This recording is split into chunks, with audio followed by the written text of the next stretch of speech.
कर सकते हो, जीएसटी पॉलिटी है। पॉलिटी में आर्टिकल, आर्टिकल से शुरू करो, इंट्रो। सुप्रीम कोर्ट का जजमेंट है। या तो फिर इलेक्शन वाले, आरपीए वाले टॉपिक में इलेक्शन रिलेटेड कोई डेटा है, कोई कमिटी है। जैसे कि यहाँ पे भी एक है, इंस्टीट्यूट है, इलेक्शन रिलेटेड कोई भी, ये एसोसिएशन फॉर डेमोक्रेटिक रिफॉर्म।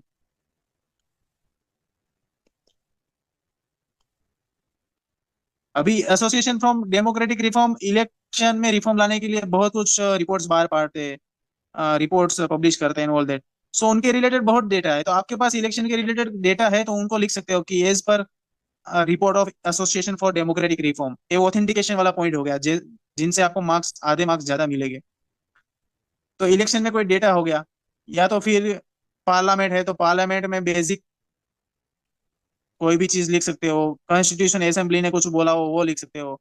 ये सब इंट्रो कंक्लूजन में ये सब रहेगा। वैल्यू एडिशन में भी ये रहेगा, आर्टिकल, सुप्रीम कोर्ट जजमेंट, ये सब ही रहेगा।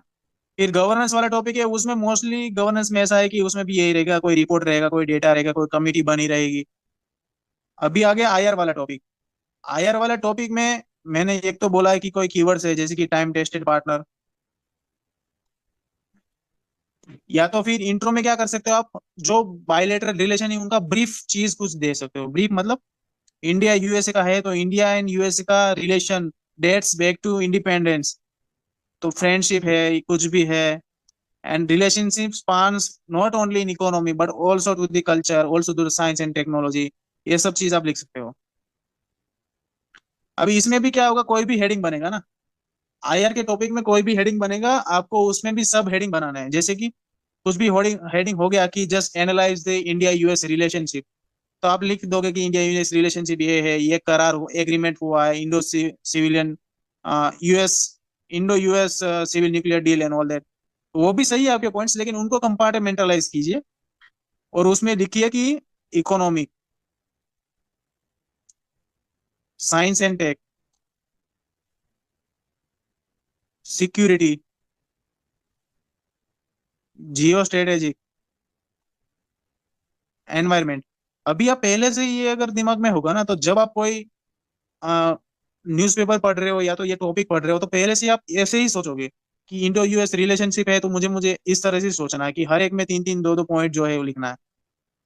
और इसमें रादर रेशनैलिटी कंक्लूजन लिखना कि इंडो यूएस है तो क्या है, कोई एग्रीमेंट अभी रिसेंटली हुआ है, कोई विजिट हुई है, या तो फिर कोई फेमस फॉरेन एम्बेसडर है, या तो एक्स फॉरेन एम्बेसडर है, या तो फिर फॉरेन पॉलिसी एक्सपर्ट है, उसने क्या कहा है, बस वो आपको बताना है।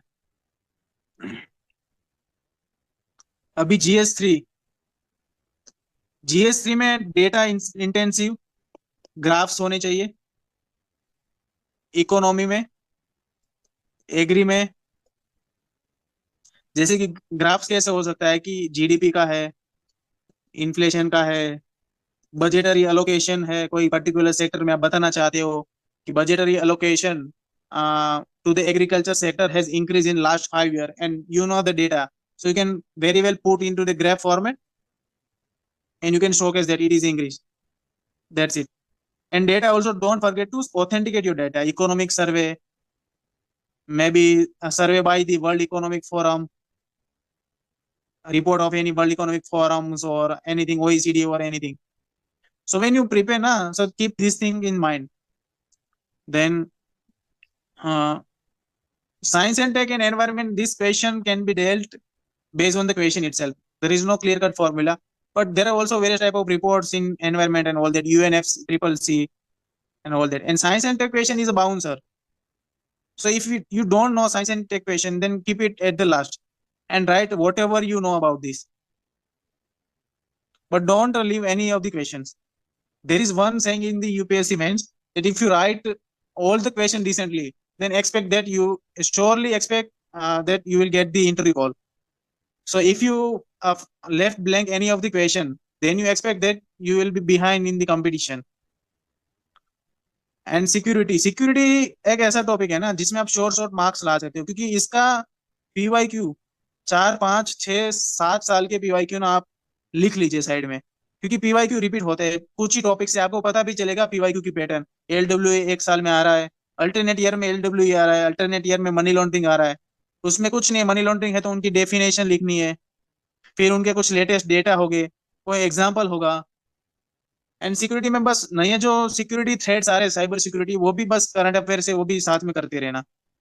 कोई ग्राफ्स आ रही, इसमें बहुत सारी कमिटी है, डिफेंस के रिलेटेड बहुत सारी कमिटी बनी है, तो वो भी एक इम्पोर्टेंट है।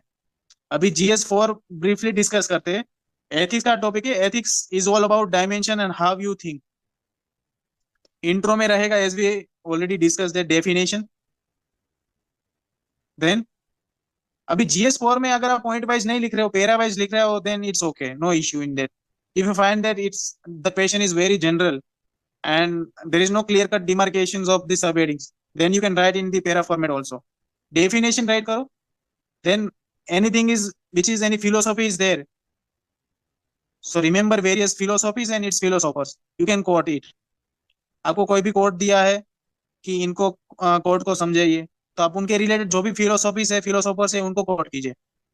इनका कंक्लूजन में आएगा क्या, फिलोसोफर ने कुछ किया है वो आएगा, या फिर कोई चीज ऐसी कि जो हाई मोरालिटी दिखा रही हो।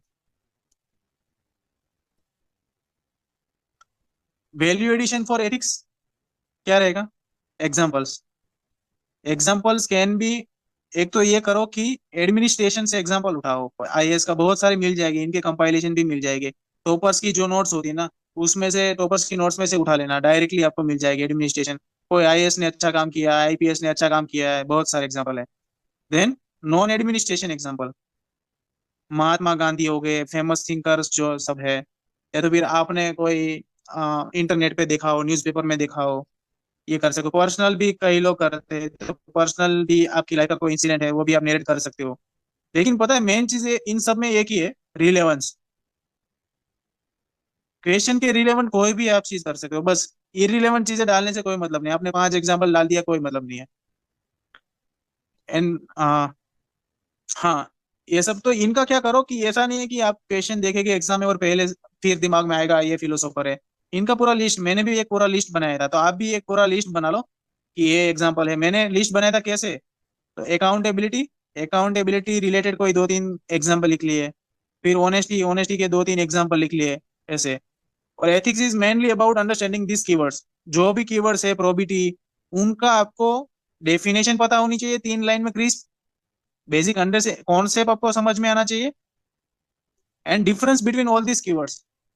If someone ask you what is the difference between honesty, integrity and probity, तो आपको वो पता होना चाहिए, ताकि अंडरस्टैंडिंग उसकी होनी चाहिए। बाकी केस स्टडी, केस स्टडी के बारे में अभी डिस्कस ज्यादा नहीं करेंगे, because as you all just are starting और just started answer writing practice, so will prioritise is less. और एक चीज बोलूंगा, case study is all about analysing whatever has been given. So what are the stakeholders, कोई भी case study आप पढ़ रहे हो, भले ही लिखो नहीं, लेकिन ये एक चीज कर लो, ब्रेन स्टॉर्मिंग जैसे कहते हैं, stakeholders, ethical issues involve, ethical dilemmas involve, and what can be the solution. Normally in everything you must write 3 type of solution. One is extreme in one direction, then it should be allowed, it should not be allowed, and this solution which you will opt finally, कि आपको बोलते कि as IAS what will you do, so 3 solution आप लिखोगे, तीनों के merit demerit लिखोगे, और फिर बोलोगे कि ये solution I will opt for this, ये सॉल्यूशन आपका टेलर मेड होगा, और ये होगा balance approach. Always try to adopt the balance approach in solution which you select. So this I told all the things, basics about answer writings, all the papers and all that. And let me see if I miss something or not. Okay, so I mostly all the things I cover.